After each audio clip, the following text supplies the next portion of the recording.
خیمے فرا سے تو ہٹائے گئے مگر عباس نامدار کی تیاری چڑھی عباس لینے آئے جو میدان کی رضا زینب سب نے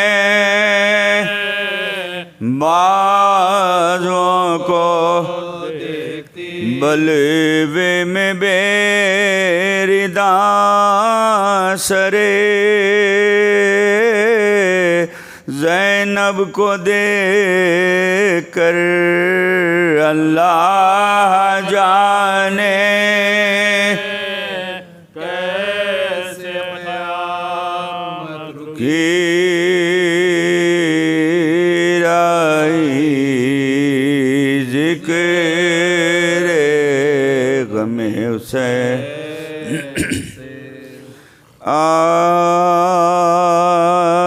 جب قتل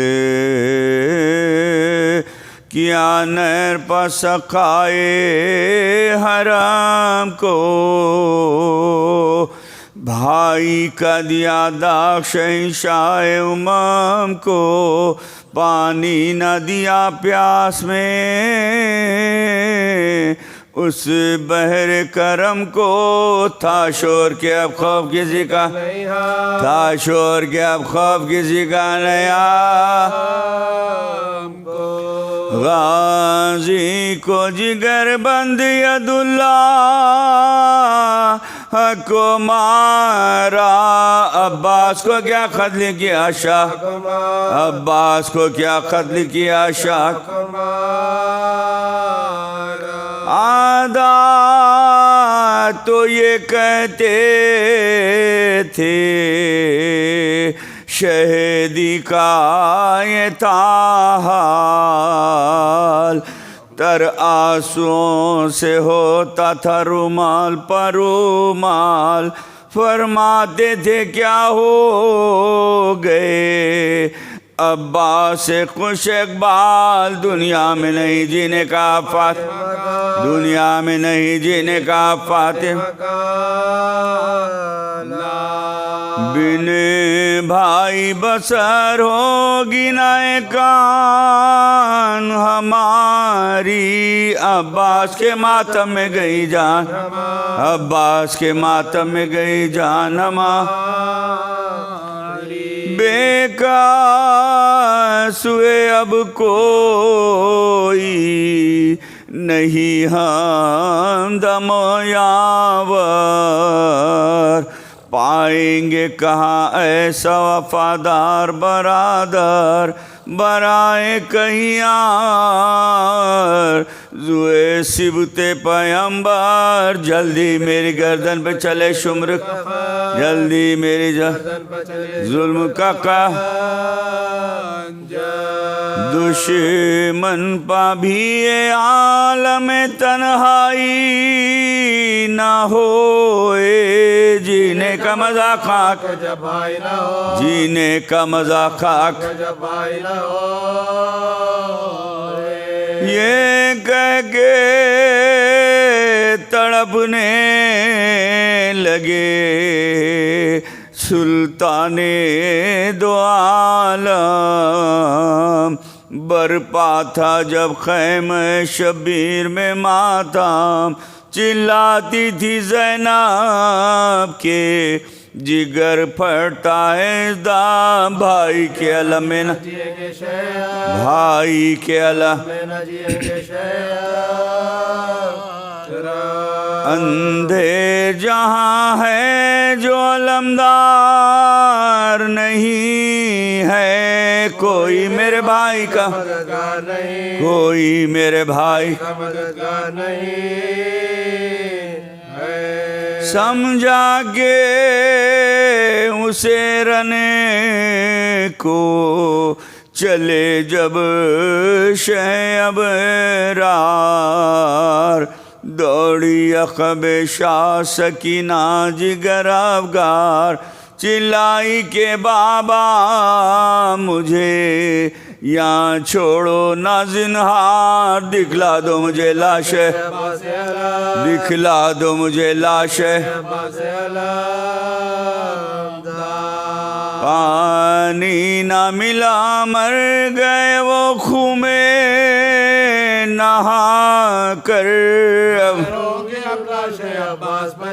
میں روں گی اب لاش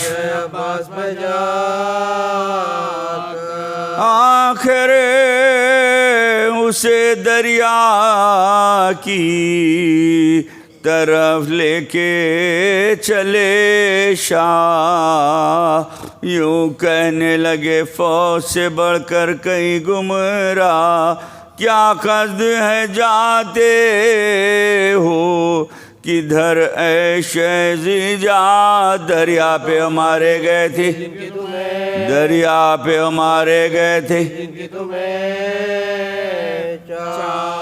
پانی کے لیے لاکھ جوانوں سے لڑے ہیں اور ہاتھ کٹائے اور ہاتھ کٹائے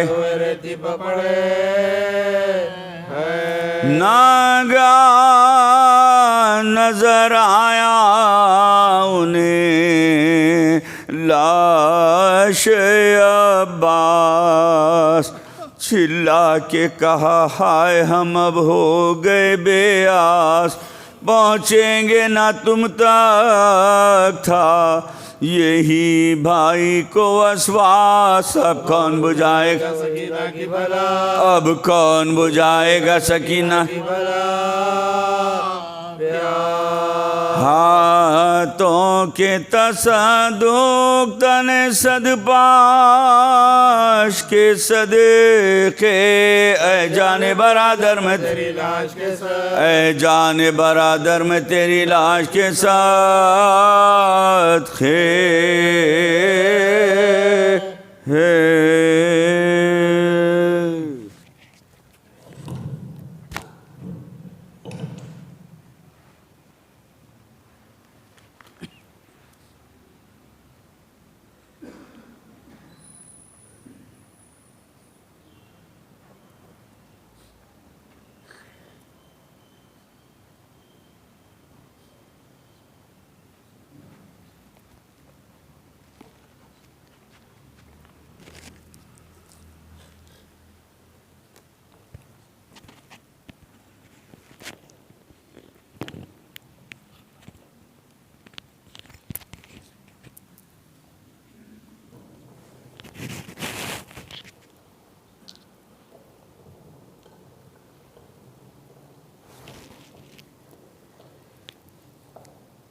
رحم اللہ من قرأ الفاتحہ.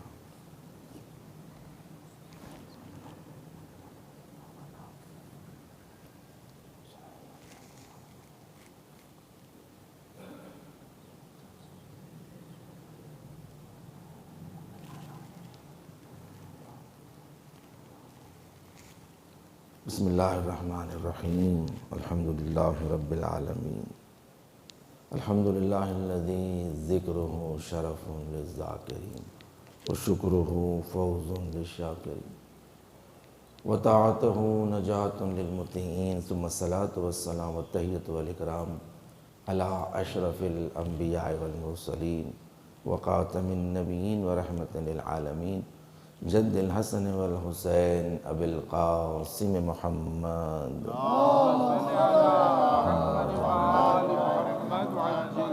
وعلى اہل بیتہ الطیبین الطاہرین المعصومین المظلومین ولا سیما بقیۃ اللہ فی الارضین الامام الثانی عشر المہدی المنتظر ولعنت اللہ علی اعدائہم اجمعین من العان الى قیام یوم الدین. اما بعد فقد قال اللہ تبارک و تعالی فی محکم کتاب المجید وفرقان الحمید وقولہ الحق قل لا اسألكم علیہ اجرا الا المودۃ فی القربى.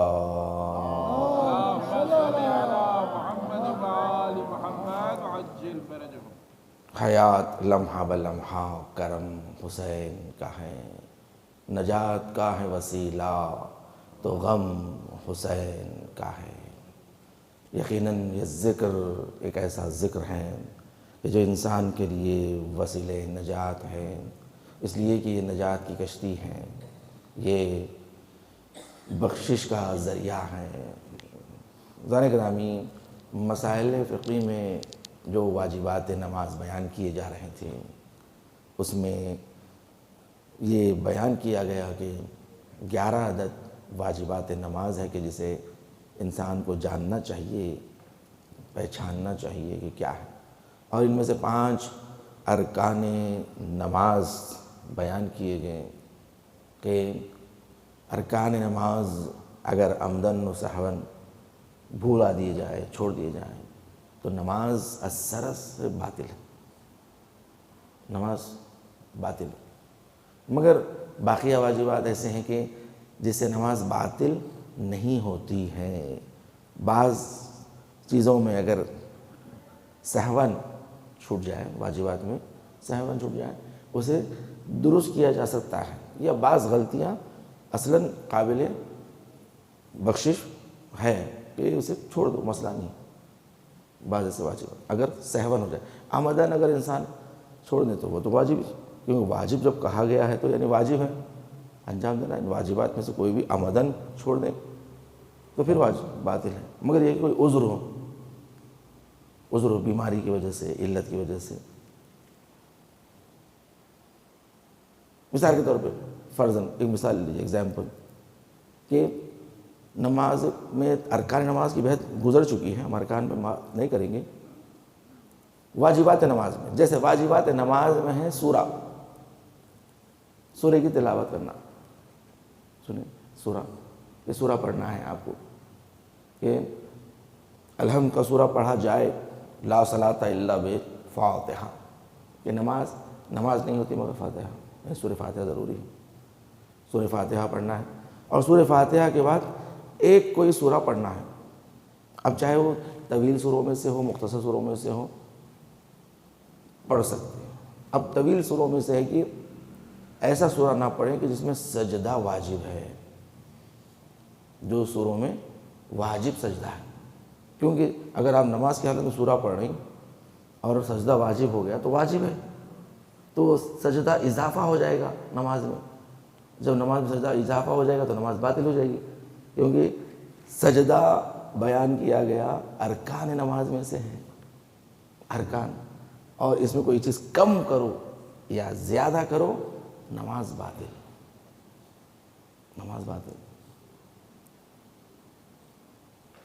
تو وہ سورہ نہ پڑھیں جس میں سجدہ واجب ہے. دوسرے سورے پڑھ سکتے ہیں آپ. اب معمولاً ہمارے پاس مختصر سورے پڑھے جاتے ہیں، طویل سورے نہیں پڑھتے. اب طویل سورے سے مراد سورہ بقرہ نہیں ہے کہ سورہ بقرہ شروع کر جائے اگر نماز فجر میں، تو پھر سورج نکل جائے گا، نماز ظہر تک پہنچ جاتی، پھر نماز ظہر 7 ہو جاتی. تو طویل سورے سے مراد مثلاً سورہ فجر ہے کہ چھٹے امام جعفر صادق علیہ السلام ارشاد فرماتے ہیں کہ میں چاہتا ہوں، پسند کرتا ہوں کہ میرا چاہنے والا سورہ اپنی نمازوں میں سورۃ الحسین پڑھے. اور آپ ہی نے پوچھا مولا کون سا سورہ سورہ حسین ہے؟ کہا سورہ فجر، سورہ حسین، میرے مولا حسین کا سورہ ہے، یہ سورہ پڑھا کرو. میں چاہتا ہوں سورہ فجر پڑھا کرو. سورہ فجر تھوڑا سا طویل ہے. مولا فرماتے ہیں یہ سورہ پڑھاؤ، یہ سورۃ الحسین ہے. کہا اس لیے کہ اس آیت میں تم نے نہیں دیکھا پروردگار نے کہا یا ایتھا النفس المطمئنہ ارجعی الی ربک راضیۃ مرضیہ فادخلی فی عبادی وادخلی جنتی. یہ اس سے مراد ہمارے جد حسین نفس مطمئنہ کے مالک. اتنے جنازے دیکھنے کے بعد تو واجبات نماز، سورہ پڑھنا واجب ہے، واجب ہے۔ اب اگر بالفرض نماز میں مسئلہ ہے کہ اگر کوئی سورہ پڑھنا ہو، بھول گیا ہو، سورہ الحمد پڑھا ہو، رکوع میں چلا گیا، ایک دم یاد آیا سورہ نہیں پڑھا، تو یہاں پر ہے کہ رکوع میں چلا گیا انہیں، اگر رکوع میں جانے سے پہلے یاد آ جاتا تو وہ اٹھ کے نماز سورہ پڑھ لیتا۔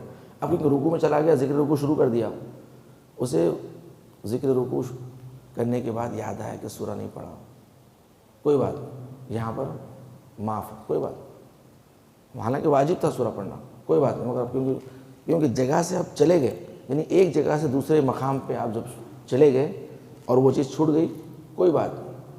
دیکھیے اللہ کے دین میں، اسلام میں کتنی معافی ہے، بخشش ہے کہ اللہ نے بعض چیزوں کو رکھا ارکان نماز، اس میں اگر کوتاہی کرو گے تو نماز گئی، ہاں مگر ارکان نماز سے گزر گئے، باقی چیزوں میں ہیں، کوئی بات نہیں، یہ ایڈجسٹیبل ہے، ایڈجسٹیبل، یہ مسئلہ حل ہو جائے گا۔ سورہ بھول گئے، یہ اصلاً مجھے وقت نہیں ہے، یعنی کوئی اضطراری ایسا مسئلہ ہے کہ مجھے یا وقت نماز ختم ہو جا رہا ہے، مثلا طلوع آفتاب ہونے والا ہے مثلا، یا میں ایسے مقام پہ ہوں کہ مجھے خطرہ ہے جان مال کا، یا مثلا میری ٹرین چھوٹنے کا خطرہ ہے کہ مجھے 2 منٹ کا ٹائم ہے خالی نماز پڑھنا ہے، اور اس میں اگر میں سورہ بھی پڑھوں گا نا تو میری ٹرین چھوٹ جائے گی، کیونکہ مجھے نیچے اتر کے نماز پڑھو، تو اس میں کوئی بات نہیں، سورہ چھوڑ دو، فقط الحمد پڑھ لو، رکوع میں چلے جاؤ، ذکر رکوع ذکر سجود، پھر اٹھو سورہ الحمد پڑھو، پھر رکوع سجود، نماز ختم کر دو۔ یہاں پر سورہ چھوڑنے کی اجازت ہے، جیسے مستحب نماز میں کہا گیا، نماز شب میں بھی ہے کہ مستحب نمازوں میں چھوڑ دو، نوافلات میں چھوڑ دو سورہ، مستحب میں تو کلن اجازت ہے، پرمیشن ہے کہ آپ صرف الحمد پڑھیے، رکوع میں جائیے، الحمد پڑھیے، قنوت پڑھیے، الحمد پڑھیے، یعنی اکتفا کر سکتے ہیں الحمد کے پر، سورہ الحمد کے ساتھ 1 رکعت نماز مکمل ہے، ہاں سورہ رکھا گیا ہے، مستحب نمازوں میں چھوڑ سکتے ہیں، واجب نماز میں اضطراری صورت میں چھوڑ سکتے ہیں، سورہ چھوڑ سکتے ہیں، سورہ واجب ہے نماز میں، مگر اضطراری صورت میں پرمیشن، ہاں مگر عام طور پہ نہیں، عام طور پہ نہیں ہے، واجب ہے، سورہ واجب ہے۔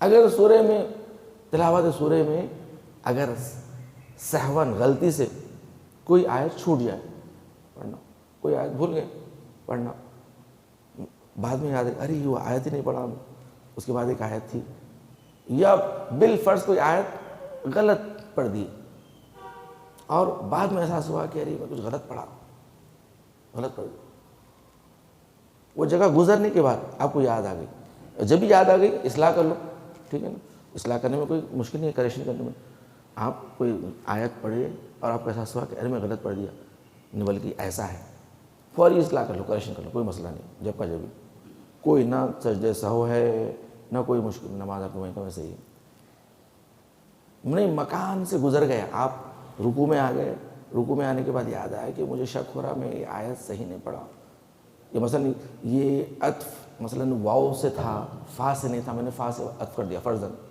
تو یہاں پر شریعت کا حکم ہے کوئی بات، مکان سے گزر گئے نا اور آمدن نہیں کرے آپ، سہون ہوا، کوئی بات، خدا کے پاس بخشش ہے، کوئی بات، مسئلہ نہیں، یہ مسئلہ فقہی ہے کہ مکان گزرنے کے بعد اگر آپ کو یاد آئے کہ آپ نے کچھ غلطی کی ہے، چھوڑ گیا مثلا، مسئلہ نہیں، کوئی بات نہیں، نماز صحیح ہے، نماز صحیح ہے۔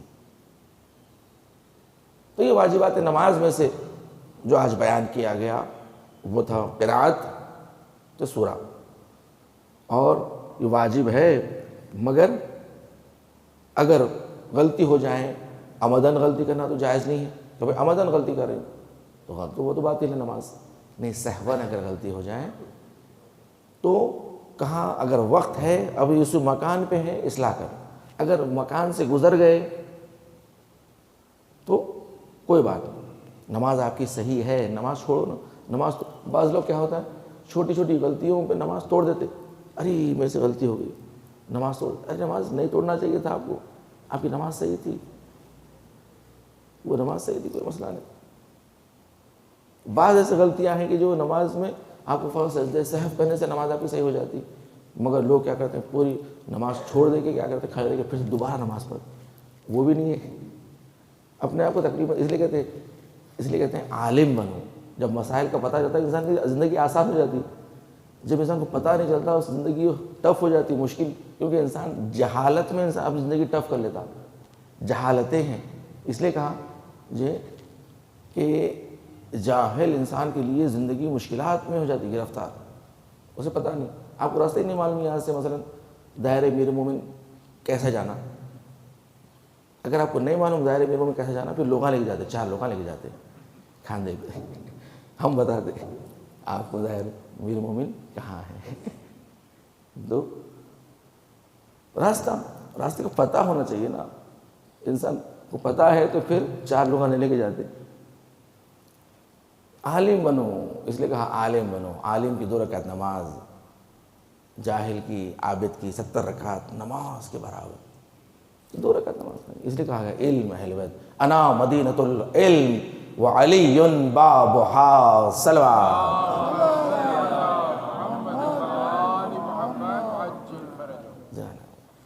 حیات لمحہ بلمحہ کرم حسین کا ہے، نجات کا ہے وسیلہ تو غم حسین کا ہے.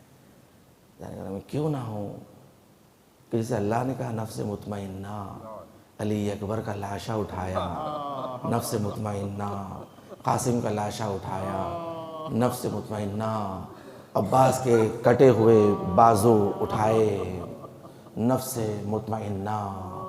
عباس کا وہ سر اپنے زانوں پر رکھا کہ جس پر گرز لگا ہوا ہے، وہ سر کہ جو شکافتہ ہے. جس طرح علی کا سر کوفے کی مسجد میں شکافتہ ہوا، اسی طرح عباس کا سر گرز کے ذریعے، تلوار کے ذریعے شکافتہ ہونا اور گرز کے ذریعے شکافتے ہونے میں فرق ہے. کبھی آپ احساس کریں کہ مولا کا سر بھی شکافتہ ہوا ہے، تلوار سے شکافتہ ہوا ہے. ایسی تیز تلوار کہ 1000 درہم میں خریدی، 1000 درہم میں زہر میں بجھایا ہے. وہ تلوار اتنی زور سے مولا کے سر پر لگی تھی کہ مولا کا سر شکافتہ ہوا ہے. اور مولا نے کوفے کی خاک کو اپنے سر پر ڈالنا شروع کیا. کوفے کی خاک، محراب کی خاک علی نے اپنے سر پر ڈالی. اب آئیں کربلا میں عباس کے سر پر گرز لگا. گرز کسے کہتے ہیں؟ گرز 2 قسم کے عرب میں بتائے ہیں. ایک گرز ہوتا ہے کہ ایک ستون کی مانند ہوتا ہے کہ جو لوہے کا بہت بڑا راڈ ہوتا ہے، اسے گرز کہتے ہیں. اس سے جو سر پہ مارا جاتا ہے، سر عام انسان کا ہوتا ہے تو پھٹ جاتا ہے، سر پھٹ جاتا ہے، بدن پہ سر باقی نہیں رہتا. یہ تو عباس کا سر تھا، عباس کا سر تھا. عرب نے گرز کو بتایا ہے کہ گرز کی ایک قسم اور ہوتی ہے کہ وہ یہ ہوتا ہے کہ ایک لوہے کا بہت بڑا سا ایک گولا ہوتا ہے، اس پر زنجیر سے بندھا ہوا ہوتا ہے اور اتنی زور سے اسے پھرا کے سر پر مارا جاتا ہے کہ بدن پر سر نظر نہیں آتا، مگر عباس کا سر فقط شکافتہ ہوا. اب بتائیں کیسا شکافتہ ہوا ہوگا؟ عباس کا سر، حسین نے اپنے زانوں پر وہ سر رکھا، عباس نے اپنا شکافتہ سر زمین پر رکھ لیا. ایک مرتبہ حسین نے دوبارہ سر اٹھایا، اپنے زانوں پر رکھا. حسین نے کہا عباس میں بار بار تیرا سر اپنے زانوں پہ رکھتا ہوں، تو زمین پر کیوں رکھ لیتا؟ عباس نے کہا مولا مجھے وہ وقت یاد آ رہا ہے کہ جب آپ گھوڑے سے زمین پر آئیں گے، کون ہوگا جو آپ کا سر زانوں پر رکھے گا؟ ہائے عباس کیسے رکھے؟ حسین نے کہا عباس میری ماں فاطمہ مدینے سے الا لعنت اللہ علی قوم الظالمین وسيعلم الذين ظلموا ایام منقلب ینقلبون، بار اللہ پروردگار ہم سے ذکر کو قبول فرما، ہمیں کوئی غم نہ دے سوائے غم اہل بیت کے۔ پروردگار دنیا میں جہاں جہاں مومنین و مومنات ان کی جان و مال، عزت و آبرو، دین و ایمان کی حفاظت فرما، مقامات مقدسات کا تحفظ فرما، جنت البقیع کی تعمیر دیکھنا نصیب فرما، مراجع کرام کا سایہ ہمارے سروں پر قائم و دائم فرما، دشمنان اہل بیت، دشمنان اسلام کو نیست و نابود فرما، امام زمانہ کے ظہور میں تعجیل فرما، ہمیں امام کے ناصروں میں شمار فرما۔ آپ سے گزارش، ایک مرتبہ سورہ ہم 3 مرتبہ سورہ اخلاص کی تلاوت فرما کر بانی مجلس کے مرحومین اور جو اس مجالس کی برپائی میں دامے، درہم، سخن میں خدم مدد فرماتے ان کے مرحومین کی روح کے لیے سال فرما دیں۔ بسم اللہ الرحمن الرحیم۔